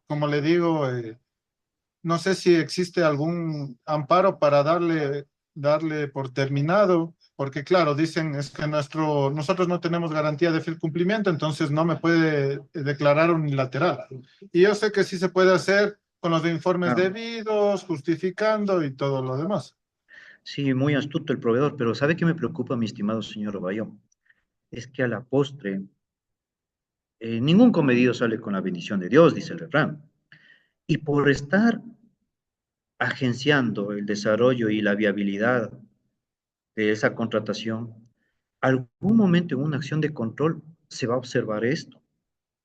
Y yo como auditor, que encuentro que ha sido ya un tema de reincidencia y que sigue el contratista y que no hay mayor reacción como de ustedes como entidad, yo podría pensar que hay un tráfico de influencias en que pese a que el señor está incumpliendo, no he tomado cartas en el asunto, ¿no? Y ahí ya la responsabilidad, claro, la entidad sigue adelante y toda entidad va a subsistir aunque nosotros luego ya no estemos. ¿Qué pasa si ustedes del área que gestiona esto, por alguna razón salen de la entidad y viene la auditoría? Los nuevos funcionarios por lo general no hacen defensa institucional. No dicen, es que ellos hicieron en pro de nuestra entidad para que no se queden sin vehículos, para que haya transporte. No, dicen, no, aquí hay incumplimiento. Aquí. Y son ellos mismos los que nos llaman para hacer los exámenes especiales. Entonces, también dejar al infinito ese tipo de actuaciones sin, como ustedes ven, no hay un informe motivado. Dice situaciones fácticas, situaciones de hecho probadas. Entonces, yo estoy perjudicando también a mi entidad porque mantengo un servicio deficiente a un contratista que no está cumpliendo como yo necesito, me está atando de manos. Entonces, yo sí invito a que más bien ahí ya fuera del tema del curso se analice la continuidad o no, porque a futuro, ojo, y digo se analice, ¿no? Porque esto es una decisión netamente institucional, pero sopesar los pros y los contras tiene un límite. No siempre la administración actual va a permitir aquello. Es posible que se generen esos perjuicios. ¿Qué pasa si ustedes luego no pueden cumplirle con los pagos? Él va a demandar. Él va a demandar. Y en el contencioso administrativo, pues, con mucho respeto, no hay buena fe. Ahí lo que le van a decir es, la norma es esto, el contrato dice aquello, ustedes no actuaron, no propusieron lesividad, no comunicaron a los entes de control. Entonces, puede haber un tema que sí va a caer en la responsabilidad administrativa por defecto. ¿Quién quita que luego sean esos pagos declarados impropios y ustedes estén sujetos a una glosa, a una orden de reintegro? Y sin querer ir más allá, no sabemos ni podemos jugarnos por nadie. ¿Y qué pasa si esto se hace un tema penal? O sea, la buena fe de ustedes tiene que tener un límite. Y su máxima autoridad, y lo bueno es que ustedes tienen abogados en todas las materias que pueden orientarles una actuación distinta, porque nosotros como Contraloría vamos después, y después las cosas ya están escritas en piedra, ya no van a poder cambiarse. Pero ahora lo que ustedes me dicen les permite incluso buscar nuestro asesoramiento. Ojo, el artículo 31 de nuestra ley, el número 24, y si la memoria no me traiciona, dice que nosotros podemos asesorarles a ustedes. Y esta administración está encaminada a eso, no es llegar solamente para sancionar, sino también para prever estas cosas. Lo que sí les rogaría es que se planifique con tiempo, ¿no? Porque a veces han llamado compañeros de otras entidades y me dicen, en este momento estoy adjudicando, ¿qué hago? O sea, en ese momento no puedo hacer nada. Pero si ustedes se organizan y se hace un tema incluso presencial donde podamos conversar con mayor libertad, se puede llegar a un objetivo, ¿no? ¿Alguien más de pronto? Gracias. Para finalizar, y ya con esto ya no les molesto más. Verá, No es una molestia. hay un tema que tengo yo. Ahora el reglamento dice que hay que pagarle, tenemos 30 días, el reglamento del CERCO, tenemos 30 días para pagarle al proveedor, ¿no es cierto? Hasta 30 días posteriores a recibir el servicio. Y al acta, de acuerdo también a lo que se establece en los términos de referencia. ¿Qué ha pasado? Me pasó en otra institución. Yo mandaba el pago y luego me devolvían. Entonces, el proveedor obviamente se iba contra el administrador. Ya no me paga, yo ya firmé las actas. Y claro, la devolución de los pagos en algunas ocasiones eran de fondos que había monto, quizás el monto estaba mal, pero en otras ocasiones era falta la copia del papel tal, necesito el memorando tal, y como le decía, en vez del 2022 dice 2023. Y no me devolvían el pago. Entonces, la consulta es más allá de que existe la normativa, o sea, cómo yo me deslindo como administrador indicando, vea, yo ya mandé al pago, porque luego, claro, me pueden poner ahí temas legales indicando de que no he cumplido los 30 días. Claro, los términos se entiende en un proceso normal, ¿no? Y que sin justificación yo estoy retrasando los pagos. Pero en cuanto a la consistencia, la veracidad, la autenticidad de la documentación, son elementos que no se pueden prescindir. Por ejemplo, usted necesita firmar el acta, pero las garantías no están vigentes. Y muchos contratistas le dicen, ¿y para qué le voy a nuevamente a reactivar la garantía? A mí me cuesta, si solo vamos a firmar, ¿no es cierto? Y en alguna ocasión una persona pues dijo, no, la lógica me dicta que como ya se entregó, ya se devengó y solo voy a firmar y no requiero la garantía vigente. Eso le representó al caballero una sanción administrativa de 10 salarios básicos que ya representa por algo que parece de sentido común. Entonces sí, hay mandamientos en la norma, en la ley, que son muy específicos. Yo no puedo saltarme esos pasos. Son requisitos sine qua non. Pero sí, hay otros que pueden ser analizados y si no afectan al objeto, al monto, a las condiciones mismas de los bienes, los servicios, que podrían omitirse. No digo con esto que no se subsanen los errores, porque ojo, cuando viene el equipo de Contraloría se va a fijar en estos detalles, pero lo que les leí en la norma es sobre los informes que respalden esta situación. Todo tiene que estar motivado, todo absolutamente motivado. El financiero tampoco es que les está devolviendo porque sí, les está devolviendo porque encuentra inconsistencias. Y no olvidemos algo, y eso es importante. Cuando a ustedes se les sanciona administrativamente, solos a ustedes. Pero cuando se les sanciona entre las glosas y las órdenes de reintegro, ustedes son solidarios. Entonces ahí van a ir a la sanción, no va a ser solamente usted administrador, va a ser el financiero que no hizo el control previo, lo continuo, va a ser la máxima autoridad que delegó y no dio el seguimiento, pese a que muchos quieren descargarse, que delegaron y no son responsables, y no es así. Entonces eso puede llevar a una bola de nieve que haga más grande el asunto. Entonces más bien yo le veo como que el financiero me quiere ayudar, tómelo como una parte positiva. También hemos estado del otro lado y cuando yo administraba contratos en una entidad pública, el financiero era mi mejor amigo, porque a veces como humano, imagínense lo que era llevar 60 millones de dólares en presupuestos y tener que hacer tantas actas ahí, como humano me equivocaba. Y el financiero me daba ese feedback, ese respaldo y me decía, doctor, en esta acta acá hay un error en esto, en esto. Para mí era un Dios le pague, porque me evitaba un problema a futuro, porque hay que reconocer que nosotros como Contraloría sí somos implacables y no vemos esas situaciones, solamente vamos a sancionarles. Y para mí era una excelente ayuda.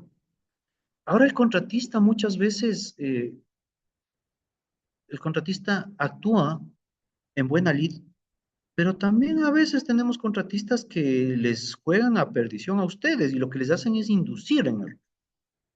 Hemos tenido garantías falsas con los sellos, con los nombres del funcionario, con códigos de seguridad supuestamente, y son falsas. Y esto se ha llevado a fiscalía. Entonces ahí ya pensar, por ejemplo, que ustedes sean peritos y que vean la verdad de eso procesalmente, yo no lo voy a hacer. Y como auditor, yo como abogado les he dicho, no, el servidor público no es perito, no es un grafólogo. Dicen, es que la firma, si le ves, tiene una rayita por acá, tiene una rayita por acá. O sea, con todo respeto, si ustedes están cansados, si se fueron de farra, al día siguiente la firma suya con su puño y letra no va a ser igual a la del día anterior. Entonces yo no puedo, de una manera antojadiza, pensar que ustedes van a llegar a ese nivel de expertise, ¿no? Pero sí hay casos en que el sentido común queda corto. Y todo reparo es bueno, todo reparo es bueno. Tal vez esa animadversión que hay, que todo me devuelve el financiero, o que este administrador todo hace mal y todo tengo que corregir. O sea, como que no vemos la defensa institucional, porque la auditoría cuando llega los atrapa a todos, pues los notifica a todos los que intervinieron en un contrato. No dice, le voy a sacar de acá. No. Todos los que estén en ese periodo de actuación van a ser vinculados. Y claro, todos somos solidarios. Y ahí es como en la publicidad, ¿no? De las páginas amarillas. ¿Y tú por qué no me dijiste? Pero si te llegó donde ti, ¿por qué no te diste cuenta? Y ahí es donde vemos responsabilidades.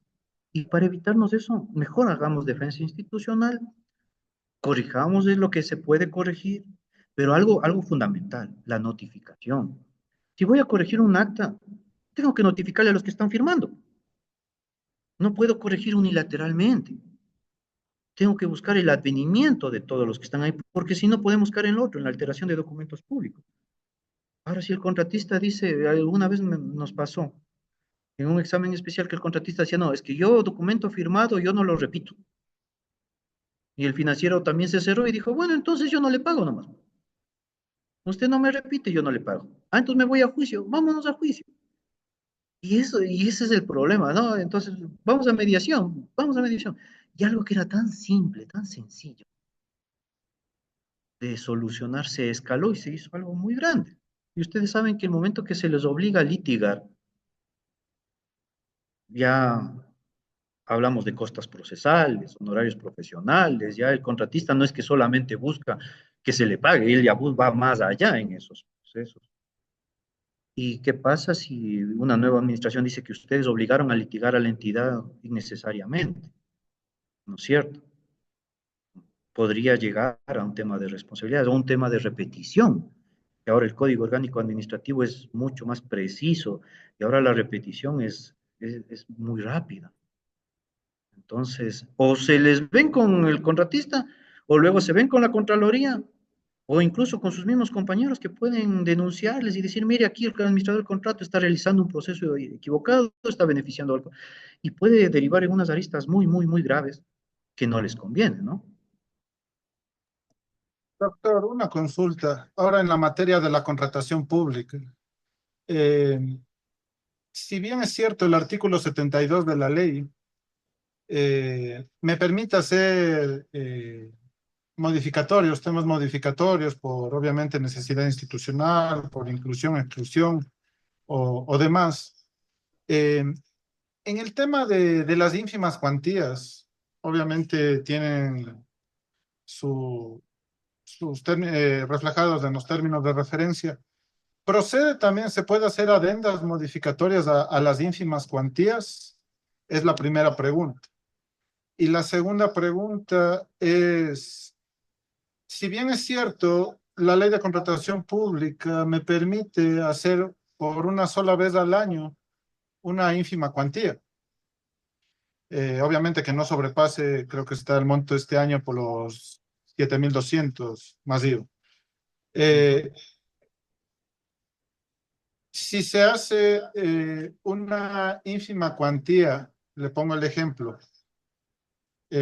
para la contratación 2026, pero se la suscribe en el 2025. Se me acaba el presupuesto en el 2026, en junio. ¿Puedo volver a hacer una ínfima cuantía bajo el mismo objeto, considerando de que yo ya hice una ínfima cuantía, pero la suscribí en el 2025? Sí, bueno, en la primera, adenda. Las adendas, por lo general, modificaciones son a los contratos y una ínfima cuantía, por lo general, no los tiene. No se realiza un contrato. Ahora les comento, hay una entidad pública que sí hizo un contrato por ínfima cuantía, porque necesitaba unas especificaciones muy, muy precisas, muy claras. Era un contrato de provisión de leche y la leche tenía que venir a cierta hora, no podía tener sino ciertos niveles, grasas y ese tipo de cuestiones.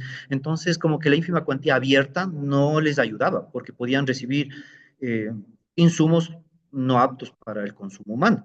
Entonces ellos se vieron en la necesidad de hacer un contrato.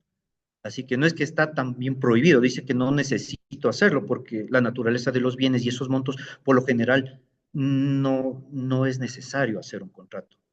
Pero de llegar el caso, se puede hacer eso si yo necesito poner unos lineamientos muy, muy específicos. Eso en cuanto a la primera.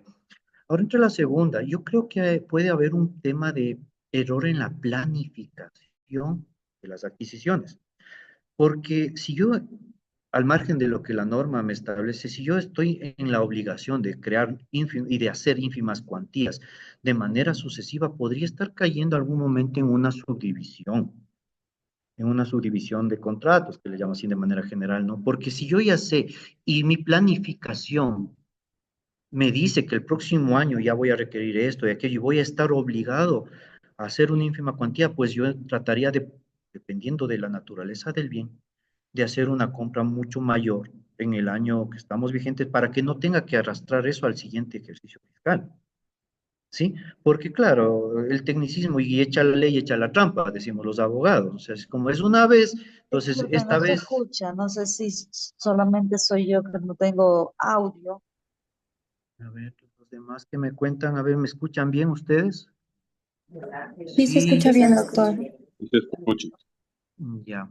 Entonces sí, yo creo que debemos profundizar un poquito mejor en la planificación de ese bien, obra o servicio, lo que fuere, perdón, obra, no, el insumo que vamos a adquirir, porque en secuencia podríamos caer en algo que también está, está en las últimas modificaciones del año anterior y que nos habla de la recurrencia en la contratación y la vinculación. No sé si ustedes están al tanto de ello, si no yo les leo ahorita ese tema. Porque mire, la recurrencia en contratación dice, se produce cuando existe identidad subjetiva. Vamos viendo los puntos. Subjetiva entre los servidores públicos que llevaron a cabo un procedimiento de contratación pública, indistintamente de la entidad contratante, con los contratistas o sus accionistas, representantes legales, administradores o procuradores comunes, en dos o más contrataciones. Mire ya cómo nos va guiando. Dos o más contrataciones, donde hay estos vínculos, ya, ojo. El ente rector del Sistema Nacional de Contratación Pública identificará estas conductas con la finalidad de analizar si existe una afectación a los principios del Sistema Nacional de Contratación Pública y, de ser el caso, poner en conocimiento de los entes de control respectivos. Y la vinculación, que va mucho más allá, dice, se produce esta vinculación cuando existe un nexo, sea este de carácter económico, tecnológico, societario, de negocios, parentescos de consanguinidad, afinidad, asociativo, laboral, personal o social, entre los diversos actores que concurren en una conducta ilegítima que afecta al Estado, dentro de todas sus fases, perdón, contratación pública dentro de todas sus fases, y que este nexo cause un perjuicio, sea una conducta ilegítima que afecte al Estado o distorsione la libre competencia y afecte a los principios determinados en la ley. De igual manera, ser obligado a comunicarlo a los entes de control. Esto ustedes lo pueden encontrar en el artículo, a ver, para que ustedes mismos lo consulten, en el artículo 6 de la ley de las definiciones, los numerales, léanse desde el número 9.1 hasta el 9.4, que son muy buenos. Esta es la reforma del año anterior, de febrero. Como ustedes pueden ver, hay elementos que se los puede identificar. Las mismas personas que están realizando los procesos, el mismo bien o servicio, el mismo proveedor, luego puede ser hasta contratista ya. O sea, esta asociación puede desvirtuarse del objetivo que es proveerles a ustedes de aquello y caer ya en un tema más serio. Y el auditor pues le va a decir, mire, usted ya sabía que el próximo año tenía que comprar lo mismo y hace ínfima cuantía. Entonces, si tengo una pregunta acá, ¿existe algún problema que una entidad contratante, un servicio ínfimo con un mismo proveedor por varios años? Hay que dividir, es la respuesta igual. No olvidemos que tenemos proveedores únicos. Recién di una capacitación en temas médicos, donde se analizaba las cuestiones de los fármacos,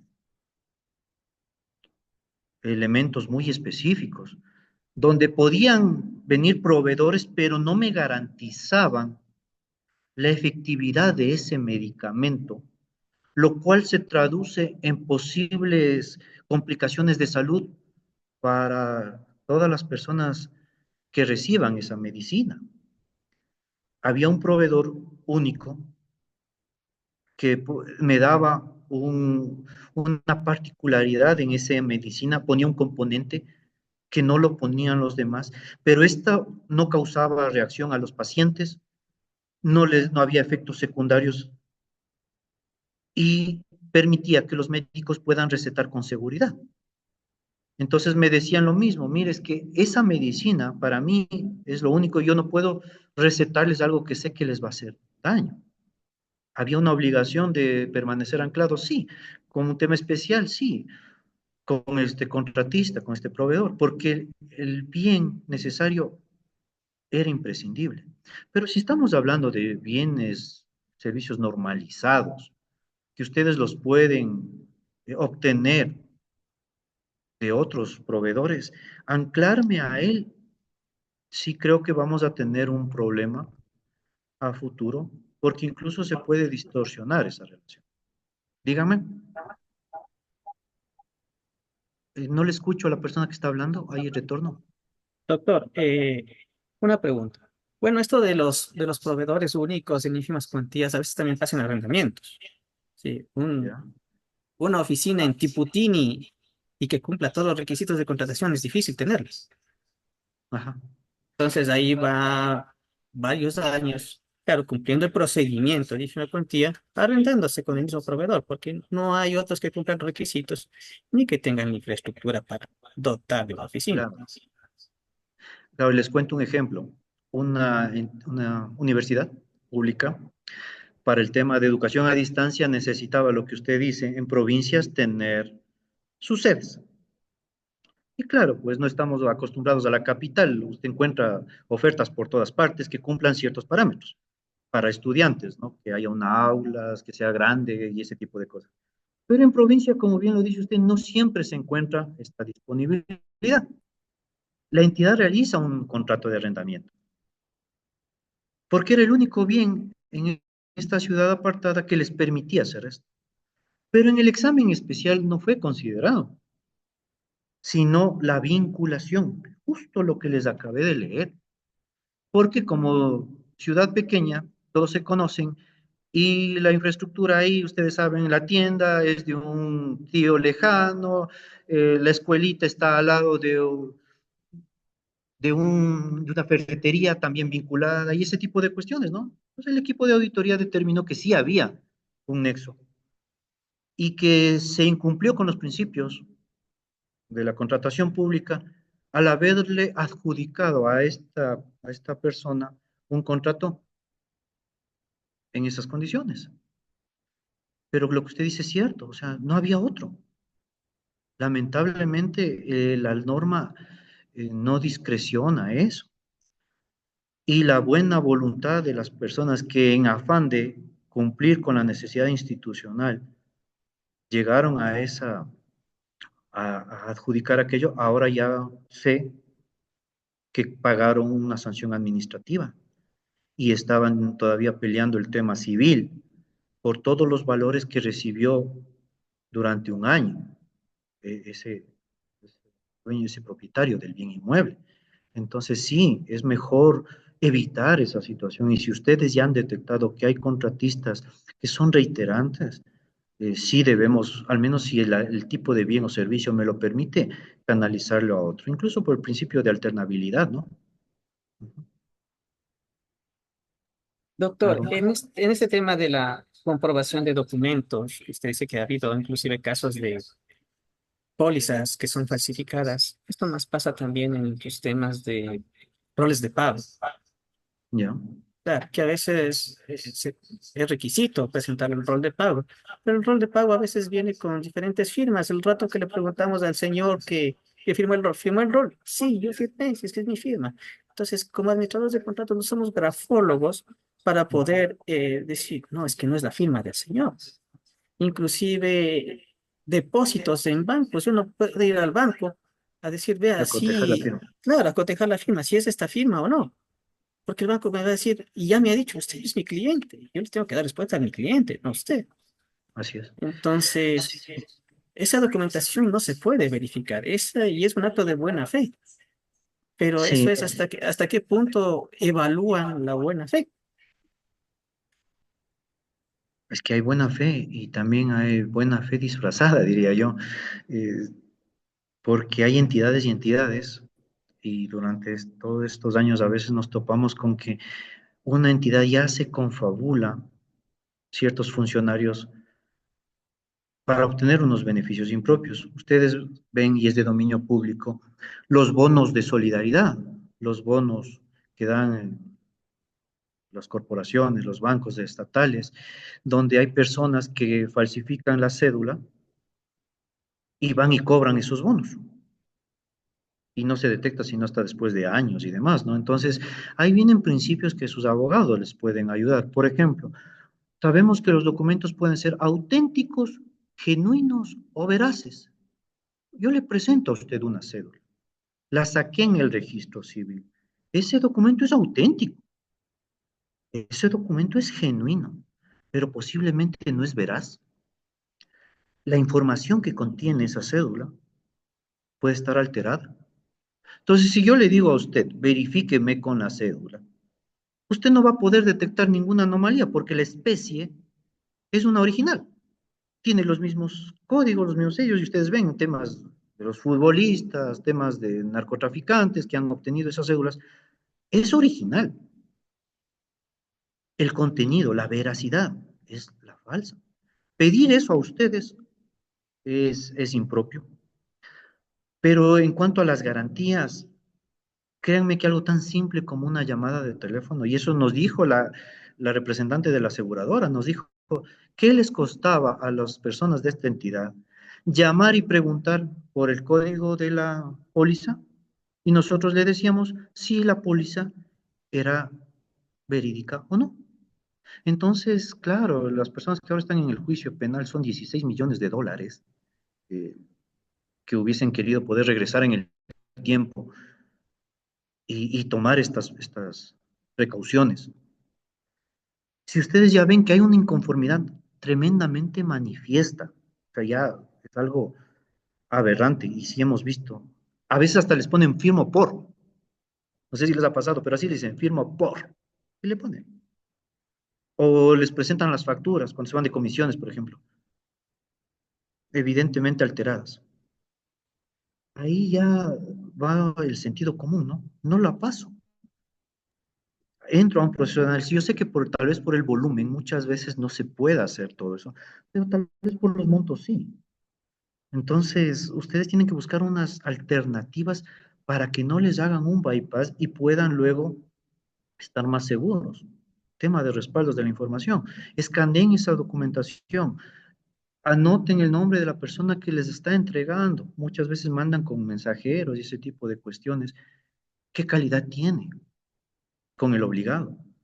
Incluso para que ustedes puedan respaldar esas transacciones. Dicen.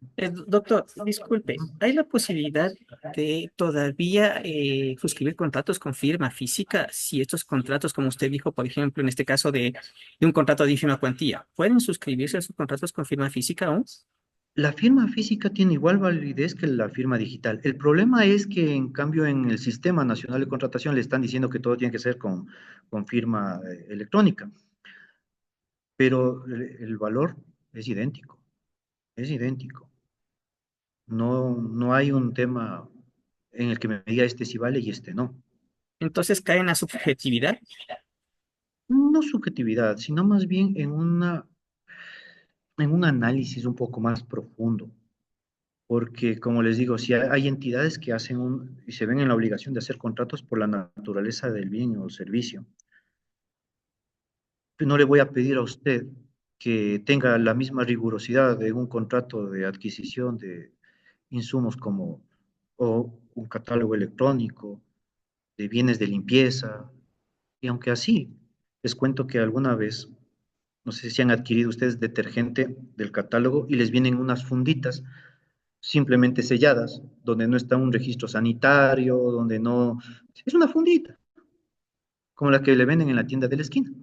Entonces las personas de la entidad no querían recibir esto y decían, ¿cómo me va a venir? Vea, si yo compro el Deja, me viene con el dibujito, me viene con esto, con aquello. Le digo, pero es que eso, justo estamos abarcando costos, ¿no?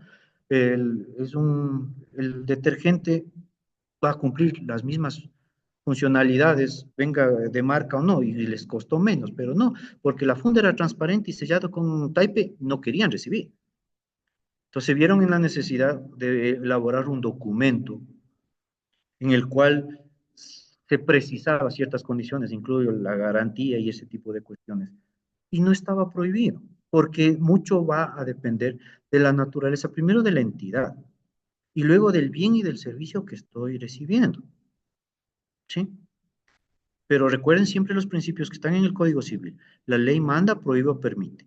Mientras ustedes no encuentren algo que les diga, está prohibido hacer esto, Es lo único que ustedes les pueden. Dice, podrá, significa que pueden hacerlo. Y cuando les dispone, usted deberá cumplir, les está mandando. Entonces, mientras sus abogados les puedan orientar por ese sentido, podemos avanzar ahí. ¿Algo más?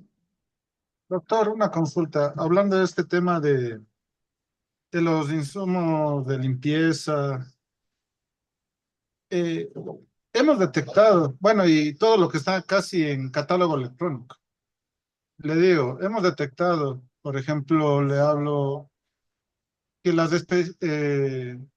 nos obligan a comprar por catálogo electrónico. Sin embargo, los precios son mayores a ser una ínfima cuantía. Obviamente dice que son bienes normalizados, entonces que procede. Pero, por ejemplo, le hablo en el tema de neumáticos. Un neumático me costaba $80 por ínfima cuantía haciendo cotización. Y en catálogo me salen 150. Casi Y el doble. termino comprando catálogo porque la teoría hay que ser transparentes y el catálogo es firme y lo demás. Entonces yo le quería preguntar eh, si se puede a través de informes, obviamente hacer una ínfima cuantía, justificando, porque el costo-beneficio es el doble. Realmente no Ya. sé si tienen un control los señores del CERCOP de catálogo electrónico donde les verifican los precios, pero los precios de mercado son demasiado elevados. Uno. Segundo, también los temas de catálogo, obviamente no nos permiten poner marcas o tema como que está direccionando. Y bajo ese principio, los proveedores nos ha pasado que nos entregan productos sin menos merecer, pero chinos, llantas chinas, con las mismas especificaciones, el mismo rango, el mismo labraje, el mismo tema, pero realmente me dura 2 años y ya no tengo llantas. Entonces, Claro. ¿cómo podríamos nosotros elevar este tema? Porque Ahí le realmente es... tengo dos noticias, una buena y una mala. La buena es que están haciendo un buen trabajo y se están percatando de eso. La mala es que funciona al revés. Si ustedes quieren hacer la ínfima cuantía, con toda la justificación del mundo, no van a ser sancionados. Porque hay este tema de prelación que nos dicen, no, primero catálogos, y vamos viendo, ¿no? Luego subasta inversa, y luego vamos escalando en los procesos. Ahí sí, lamentablemente, es inamovible. Entonces, si usted se salta y hace directo la ínfima cuantía sin pasar por más bien ahí yo ya le estoy direccionando a un posible peculado. Pero lo que sí pueden hacer, y es la parte ahí, es que estas comparaciones, este ejercicio en el cual usted me dice, mire, este proveedor me da en 70, acá me sale casi en el doble, eso tiene que primero ponerse en conocimiento del CERCOP, con copia a la Contraloría, si ustedes desean, evidenciando este desnivel tan absurdo, porque el espíritu de la ley es que yo encuentre lo mejor al más bajo precio en ese tipo de bienes. Y resulta que estoy encontrando más barato o más caro, pero con una calidad impropia. Y estoy viendo, como en otros casos, que hay proveedores que se están lucrando con esto. Y obviamente no es lo mismo venderme unas llantas de esa categoría que comprar una Pirelli, una Michelin, ¿cierto? Entonces, hay un retorno ahí. No sé, bueno, voy a continuar, ¿no? Lo que sí necesita es evidenciarse eso, porque no es posible brincarse los procesos. Pero si ustedes le evidencian al CERCOP y a nosotros esta anomalía, incluso para que ellos, como ahora ya tienen la facultad de investigar en cualquier instancia de ese proceso, el comportamiento del proveedor, y si les dan luz verde a ustedes, ya tienen un documento de respaldo. Incluso ustedes van a decir, miren, con esta documentación le entregué al CERCOP, con copia a Contraloría, donde se evidencia esto, y el beneficio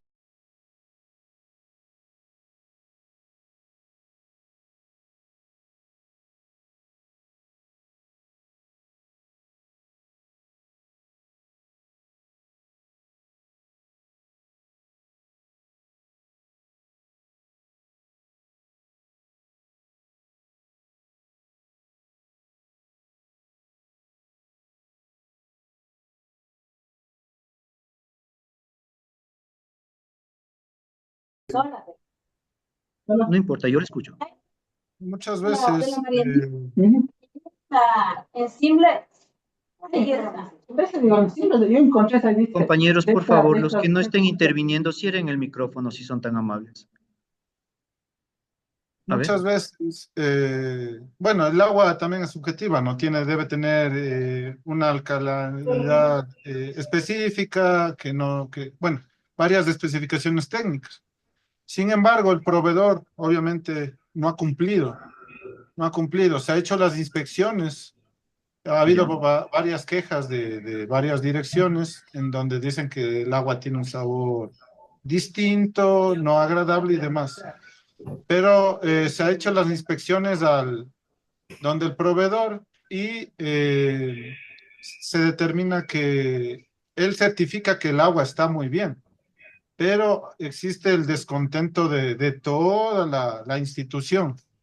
La idea es, obviamente, darle por terminado por mutuo acuerdo, para llegar porque fue por subasta inversa, fue para llegar a un tema mediano y de equilibrio. Sin embargo, el proveedor dice que no, que él continúa y que está brindando el servicio y todo. La consulta es, ¿cómo le podemos dar por terminado unilateralmente? Más allá de que ya existen informes del administrador, verificaciones, que no están adecuadas las instalaciones. ¿Habría alguna represalia de parte del contratista en el caso de que sea unilateral? Bueno, por eso tenemos que darnos cuenta de algo. Cuando estamos a la par, necesitamos que alguien dirima el tema. Ustedes podrían solicitar a los entes de salud que hagan y con comunicación al contratista esta verificación, porque obviamente él va a decir que su producto está muy bien. Incluso podría darles la vuelta y decir que son los dispensadores de ustedes los que no tienen el mantenimiento adecuado o están ya defectuosos y un sinnúmero de trabas. Pero si ustedes en un proceso que puede ser incluso de mediación, primero tienen que tratar de solucionar el tema. Declararlo así por defecto o la determinación unilateral, él podría incluso contrademandar porque no están terminando, sino porque el producto está mal, porque tiene mal olor, mal sabor, y eso puede generar en un daño al buen nombre de la empresa, del contratista, y luego él puede seguir por cuerdas separadas incluso hacia ustedes unos daños y perjuicios, ¿no? Un lucro cesante algún momento, un daño emergente. Entonces yo pienso que las cosas tienen que hacerlo de otra forma. Comunicar al CERCOP para que ellos incluso puedan nombrar personal especializado que haga un análisis de esto. O sea, que un tercero imparcial pueda cotejar lo que ustedes me dicen. Porque les cuento, hay entidades y hay algunas que recibiendo un excelente bien o servicio, pues manifiestan inconformidades, que se deje sin efecto, para luego vincular a otras empresas. Y podría ser el caso que el momento en que ustedes hacen un nuevo proceso, incluso se trate de vincular a un posible favoritismo o tráfico de influencias de ustedes hacia el nuevo proveedor. Para evitarse todos esos problemas, sugiero el diálogo directo con ellos, quedar en que un tercero realice las pruebas, notificando siempre a todas las partes, no pueden hacerlo unilateralmente, para que ellos saquen un resultado y si el resultado respalda lo que ustedes dicen, pues ya tienen un elemento técnico que se traduce en elementos legales para aquello. No sé si tienen alguna otra inquietud. Gracias. Sí, doctor, y yo de mi parte, no sé si me escucha. Sí, Sí, lo escucho. sí. Señor ¿Cómo Bombón. está? Sí, ¿cómo está, doctor? Buenos días. Y buenos días a todos.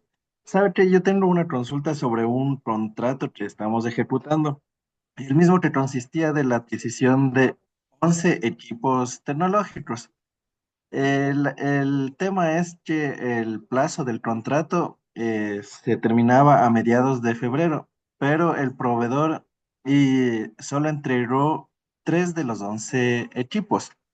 Los otros 8 equipos que faltan en el contrato, el proveedor solicitó una prórroga para entregar los mismos. Sin embargo, en la prórroga no fue sustentado correctamente, por lo que no se dio paso a esto. Entonces se procedió a tomar el camino del cobro de las multas.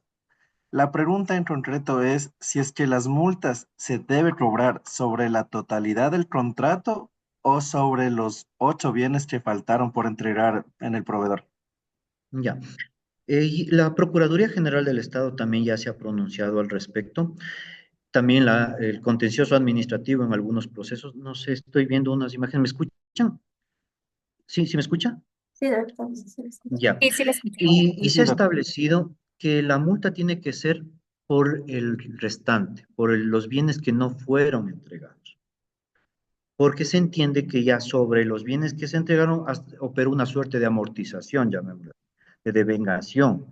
Entonces, lo que permite, primero, ojo, cuando me dijo cobramos las multas, primero la multa tiene que imponerse y la multa es, como les dije, hasta antes de que termine incluso ese plazo contractual.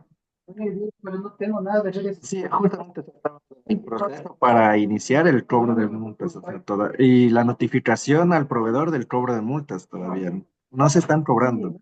O sea, se le va a iniciar el proceso todavía. Lo que no sabíamos todavía era sobre el cálculo de si era sobre el total del contrato o los valores pendientes del mismo.